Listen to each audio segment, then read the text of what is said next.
Secretário de Estado de Formação Profissional no Emprego rejeita informação de espalha mídia social dehan Timor-Leste na rua usa passaporte Indonésia a cargo de serviço e a Austrália na Coreia do Sul.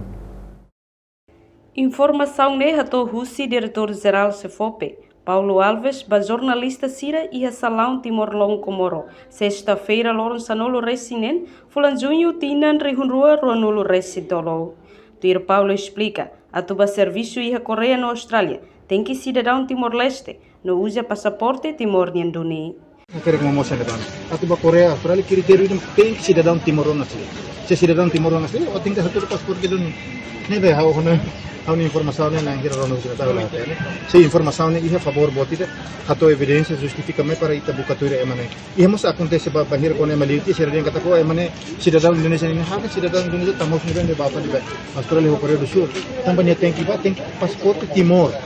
Ou tem que ter paspor Timor, mas belba serviço Australia ou Coreia. Se lá os paspor Timor não sama servele Indonesia não sama nebel tamai na. Kan programa Timor-Leste ne, itu hal pensamento lógico para nós. Ano yang sana. Também informação nebe fossai mídia social. Nela los, no governo li Russi CFOPE, Russo ato fossai evidência. Nune bele buka tuir Timor-Leste na Ruane. A reportagem Sabina Sansa e Fifane de Carvalho, televisão Timor-Post.